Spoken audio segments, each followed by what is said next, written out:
ये आपका जो लाइफ का जो आपने स्टार्टअप किया था, तो उसकी स्टोरी थोड़ा-सा बताएँगे, हुआ क्या उस स्टार्टअप के साथ? अगर आप थोड़ा-सा बताना चाहें। मैं थोड़ा-सा बहुत कम ही शेयर करना चाहूँगा। Basically I started with 5 of my students और मैं बहावलपुर में मैंने मूव किया और कंपनी स्टार्ट की। मैंने एक जगह पे कोवर्किंग स्पेस ली। मेरे साथ मेरे लाहौर के ही कंपनी के कलीग थे, जिनके साथ मैंने अपना काम स्टार्ट किया और एक्सपोनेंशियल ग्रोथ हुई कि देखें 4 से 5 सालों में 5 से 300 लोगों तक हम चले गए। बट उसमें बीच में हमने एक और पार्टनर को ऐड किया। वो उसी कोवर्किंग स्पेस के ऑनर थे, वो साथ में ऐड हो गए। चीज़ें बड़ी अच्छी चलती गई और क्योंकि इतनी ग्रोथ इतनी सडन हुई ना कि हम प्रॉपर जो वो एक प्रोसेस होता है, ठीक है, या प्रॉपर एक ऑर्गेनाइजेशन स्ट्रक्चर होता है, ठीक है, वो हम नहीं इम्प्लीमेंट कर पाए। और उस टाइम में मैं कुछ स्किल्स में लैक कर रहा था जो कि आई थिंक सॉफ्ट स्किल्स हैं। अच्छा। पीपल मैनेजमेंट है, क्योंकि टेक्निकल तो मैं बहुत था और टेक्निकलिटी की ही बेस पे हमने ग्रो किया कि क्लाइंट भी लेके आए और डिलीवर अच्छा किया, रेवेन्यू भी लेके आए। बातों से तो नहीं कंपनी चलती ना, मैनेजमेंट से भी नहीं कंपनी चलती जब तक कि एक्चुअल प्रोडक्ट ना हो। हाँ, तो अब उसमें एक रोल मैंने प्ले किया, कुछ रोल मेरे पार्टनर ने प्ले किया और एट द एंड जब रेवेन्यू बहुत बढ़ गया ना, 100,000 USD पर मंथ, बहुत अच्छी एक इनवॉइस है, ठीक है। तो जब ज़्यादा आना स्टार्ट हो गया ना, तो फिर काम खराब हो गया। अच्छा। अब मैं उसकी ज़्यादा निटी-ग्रिटी में या डिटेल्स में नहीं जाऊँगा, बट वहाँ पे थोड़ा सा कुछ इश्यूज आए मेरे पार्टनर की तरफ से and he tried to backstab me. यानी कि आप अपने बनाए स्टार्टअप से आपको जो है वो निकलना पड़ा। ये तो एक समझ लें कि दुनिया में होता आया है और होता रहेगा। स्टीव जॉब्स भी निकल गया था, सैम अल्टमैन भी निकल गया था, वापस आ गया, ठीक है। तो बिजनेस ना एक बेबी की तरह होता है। डेफिनेटली वो हमेशा मेरे जहन में तो रहेगा कि मैंने उसको किस तरह एक बेबी की तरह पाला, बड़ा किया, ग्रो किया। और जब मुझे बैठ के तो फल लेने का टाइम आया तो मैं वहाँ से निकल गया। लेकिन अल्हम्दुलिल्लाह अल्लाह पाक ने मुझे वहाँ से उठा के जो नई जगह पे लेके आया, मेरा नया वर्जन लॉन्च हुआ है और अल्हम्दुलिल्लाह मैं शुक्र अदा करता हूँ कि मैं स्टिल अच्छी जगह पे हूँ और मैं एक अच्छी अर्निंग भी कर रहा हूँ। तो ज़िंदगी की कह लें कि सबसे बड़ी खुशी क्या है? क्या वो इवेंट है, क्या चीज़ है जो आपको सबसे ज़्यादा जिससे खुशी दी? खुशी के इवेंट्स तो बहुत सारे हो सकते हैं। अच्छा। कोई कोड रन हुआ उसकी खुशी या कुछ? नहीं। अच्छा। कोड की तो है ही डेफिनेटली। देखें, जब मैंने 5 से 300 लोगों में पहुंचा ना, तो 300 लोग नहीं, 300 फैमिलीज थी, बिल्कुल, ठीक है, जिनका वो एक सर्कल चल रहा था, उनका घर, उनका किचन चल रहा था। तो डेफिनेटली वो मेरे लिए बहुत खुशी की बात थी। अपने लिए तो सब करते हैं और घर लेना, गाड़ी लेना, मेरे हिसाब से वो तो सब कर ही लेते हैं। दूसरों के लिए क्या कर सकते हैं? और जो मेरे जो मेन प्लेयर्स थे, मैंने उनकी भी घर और गाड़ी लेने में हेल्प की, उनको इतना ग्रो करवाया, तो वो मेरे लिए बड़ी खुशी के मोमेंट्स थे। अच्छा। तो और ये मुझे बताएंगे ज़िंदगी का सबसे बड़ा गम क्या है आपका? आई थिंक जो सबसे बड़ा गम है ना, वो मैंने अपने उस पार्टनर पे जो भाइयों जैसा ट्रस्ट किया और सब कुछ उठा के उसके हाथ में रखा हुआ था, वहाँ मुझे थोड़ा सा रिग्रेट है। और फिर मैं वो सब कुछ छोड़ के आ गया। छोड़ने का मुझे रिग्रेट नहीं है, क्योंकि अल्लाह पाक ने मुझे उससे कहीं ज़्यादा दे दिया है। बट किसी पे इतना आपने ट्रस्ट किया, उसको आपने अपने फैमिली की तरह समझा और उसने कहा कि सब कुछ मुझे दे के अब चले जाओ, बैकस्टैबिंग, ठीक है, तो उस चीज़ का मुझे बड़ा अफसोस है। अच्छा। तो अहमद भाई, मुझे आप बताएंगे आपकी लाइफ की क्या फिलॉसफी है, क्या प्रिंसिपल है आपकी लाइफ का, ये थोड़ा सा बताना चाहें। मेरे ना एक सेम फिलॉसफी रही है मेरी लाइफ में। मल्टीपल टाइम ये अप्स एंड डाउन्स आए हैं जी। तो मैंने हमेशा क्या किया है कि लर्न किया है, अडॉप्ट किया है, ग्रो किया है, ठीक है। और हमेशा जब भी कोई इस तरह का इंसिडेंट हुआ है ना, जो मेरी लाइफ में कुछ 3 से 4 हुए हैं जी, तो मैंने हमेशा अल्लाह पाक का शुक्र अदा किया है कि मुझे नया चांस मिल रहा है, ठीक है। और मैंने अपना एक नया वर्जन लॉन्च किया है। पीछे बैठ के देखा कि मेरे पास क्या क्या था, क्या कमी कोताही थी।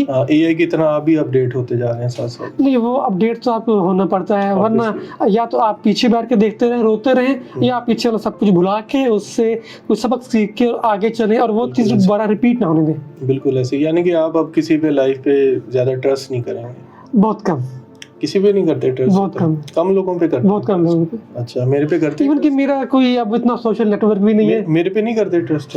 ट्रस्ट वो तो डिपेंड करता है, हमने कोई इस तरह का ना कोई बिजनेस किया, ना कोई लेन देन किया है, ना कोई पैसों वाला के मामला आते हैं, तो एक हमारा उस तरह रिलेशन ही नहीं है।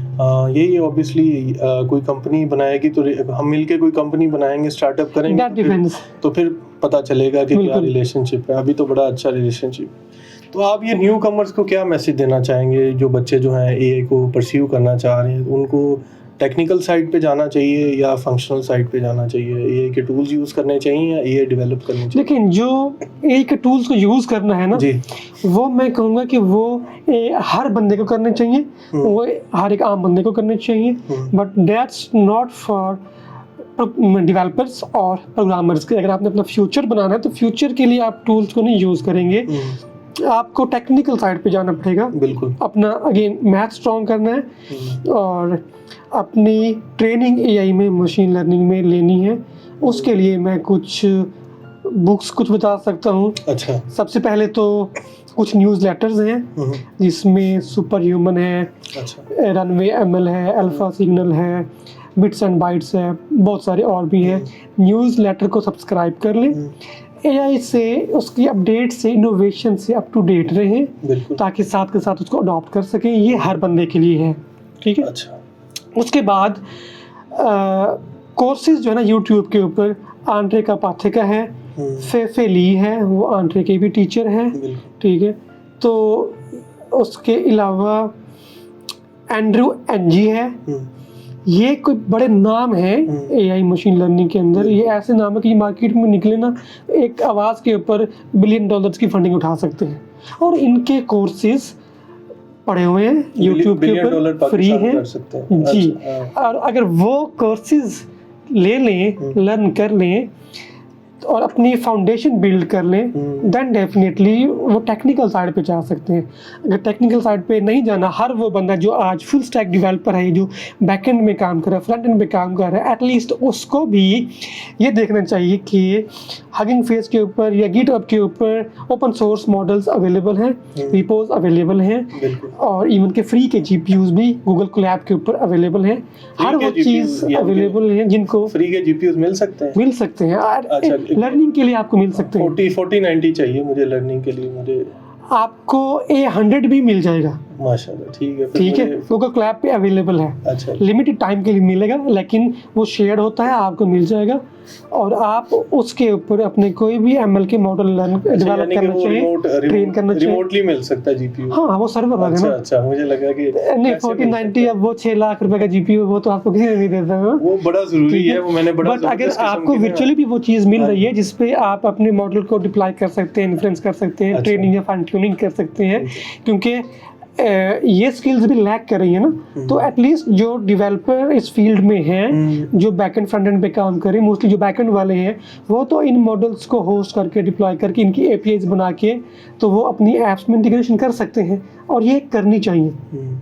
अच्छा, ये आप काफ़ी ज़्यादा कह लें कि बिजी रहते हैं, बिजी स्केड्यूल होता है आपका, तो वर्क लाइफ बैलेंस किस तरीके से आप मेंटेन करते हैं? अच्छा, जैसे आपने स्टार्ट में बताया था, मैं इंट्रोवर्ट हूँ, तो मेरी सोशल लाइफ बहुत कम है, मीन के मेरे फ्रेंड्स बहुत कम है, तो मेरी लाइफ में 2 ही चीज़ें हैं, वर्क है और फैमिली है। यानी कि एक्सट्रोवर्ट लोग जो हैं वो, उनसे काम नहीं होता, ठीक है, वो गप्पों में, दोस्तों यारों में। हाँ, और मुझसे वेला नहीं बैठा, तो मैं सिर्फ काम ही करता हूँ। माशाल्लाह, तभी तो इतनी तरक्की की। तो सिर्फ काम करता हूँ। इवन कि मुझे अगर छुट्टी भी मिल जाए ना, तो मेरा होता है कि यार ये 2 दिन मैंने कैसे गुजारने में, कोई नई चीज़ लर्न करता रहूँ। माशाल्लाह। तो वही रीज़न है कि मैं एआई के साथ अप टू डेट भी हूँ। यानी कि आपको मंडे से नफरत नहीं है, मंडे पसंद है आपको? मुझे मंडे टू फ्राइडे पसंद है, क्योंकि ऑफिस जाऊं और हम क्योंकि स्टार्टअप हैं और इनोवेशन पे काम कर रहे हैं, हाँ। और हमारी सारी ऑडियंस भी यूएस बेस्ड है। ये ना एक बड़ी ज़बरदस्त कर रहे हैं काम, एक ना क्रिप्टो रिलेटेड प्रोजेक्ट है, तो अगर किसी को मालूम करना हो ना तो वो मेरे से ना डीएम में पता कर सकता है। तो ये इधर चलो क्रिप्टो तो एक सेपरेट थिंग है, बट एआई में भी जो हम काम कर रहे हैं और हमने ऑलरेडी 3 सक्सेसफुल प्रोडक्ट्स लॉन्च किए हैं और मिलियंस ऑफ डॉलर्स में हमने रेवेन्यू उठाया है मार्केट से। सब कुछ पब्लिकली अवेलेबल है, मैं फिगर्स की तरफ नहीं जाऊंगा ऑब्वियसली, बट सब कुछ अवेलेबल है। एलिथिया ये आप ट्विटर पे सब्सक्राइब कर सकते हैं, उनके जो भी प्रोजेक्ट्स हैं, जो भी उनकी डेवलपमेंट है, आप वो देख सकते हैं ट्विटर पे। जी, थैंक यू फॉर शेयरिंग। सो सब कुछ ऑनलाइन अवेलेबल है। मेरा तो टाइम स्पेंड होता है या फैमिली में या घर में और काम में। हाँ जी, ऐसी होना चाहिए, फैमिली को टाइम देना चाहिए, दोस्तों को आपने टाइम दे के देख लिया क्या हुआ। हाँ, कंपनी बनाई, दोस्त जो हैं जी बिल्कुल। देखिए जो दोस्त है ना, चाहे दोस्त हैं चाहे रिलेटिव्स हैं, एट द एंड जब आप किसी बुरे स्टेज पे हैं, जब आपको उन सब की ज़रूरत है, तो तब आपको रियलाइज होता है कि मेरे साथ कोई भी नहीं है, कोई रिलेशन नहीं, कोई दोस्त नहीं। बिल्कुल। बट जब आप किसी अच्छे स्टेज पे होते हैं तो आप देखते हैं कि आपके इर्द गिर्द वो सब लोग मौजूद हैं। ठीक है, तो मैंने क्योंकि मल्टीपल अप्स एंड डाउन्स देखे हैं, तो उनमें जो मेरे साथ हमेशा थे वो मेरी फैमिली थी। तो मेरे लिए मेरे फ्रेंड्स, मेरी फैमिली, सब कुछ मेरी फैमिली ही है। तो इसलिए मेरा टाइम सिर्फ फैमिली के लिए होता है या मेरे काम के लिए होता है।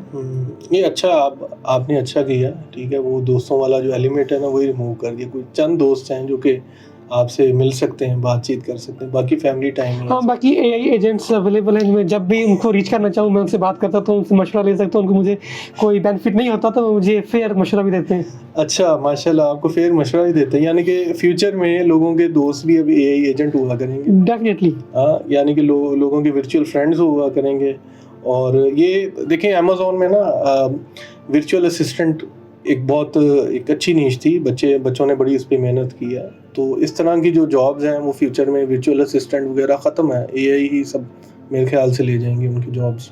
या डेफिनेटली, इवन के वेबसाइट्स के ऊपर जहाँ पे आपको एक चैट सपोर्ट अवेलेबल होती थी, बिल्कुल, वो भी चाहे वो टेक्निकल है चाहे नॉन टेक्निकल है, जहाँ पे एक बंदा बैठा होता था और आपको एक क्यू में लगना पड़ता था। ठीक है, वो सारी चीज़ें एआई बेस्ड वहाँ पे बॉट्स से रिप्लेस हो जाएंगी। इवन जो कॉल सेंटर्स हैं, ठीक है, लाइक आपने किसी बैंकिंग सिस्टम के कोई हेल्प सेंटर पे कॉल करनी है, उसमें भी सम टाइम आपको वेट करना पड़ा होता है, क्यू में आप होते हैं। तो वो सारी चीज़ें भी आने वाले नेक्स्ट 1 से 2 ईयर्स में मेरे हिसाब से वो ऑटोमेट हो चुकी होंगी। आप कॉल करेंगे, आपको ये डिफरेंस नहीं होगा कि आगे पर्सन बैठा है, आगे एजेंट बैठा है। एफबीआर ने भी ना काफ़ी एआई ना इम्प्लीमेंट कर लिए अंदर खाते, वो सारी जो है ना उनके पास सारा डाटा आ जाता है, तो वो खुद ही ना अपने लिहाज से टैक्स बना के ना वो फिर आपको भेज देते हैं नोटिस उसका। तो यूज़ तो हो रहा है सरकारी इदारों में एआई का किसी न किसी जगह पे। जवाद भाई, आपका बहुत शुक्रिया जी। नाजरीन, ये आज का हमारा पॉडकास्ट था गपशप प्रो मैक्स का। उम्मीद है आपने एंजॉय किया होगा, और इसी तरह के हम पॉडकास्ट जो है मज़ीद करेंगे, एक्सपर्ट्स को बुलाएंगे। और अपना जो कह लें कि लोग हमें ताने देते थे कि आप बस मीम्स बनाते हैं, कंटेंट क्रिएट करते हैं और कोई प्रोडक्टिव काम नहीं करते, तो मैंने इस प्रोडक्टिव नीश में भी जो है एंट्री ली है। उम्मीद है आप एंजॉय करेंगे आने वाले पॉडकास्ट। आज के लिए अल्लाह हाफिज़।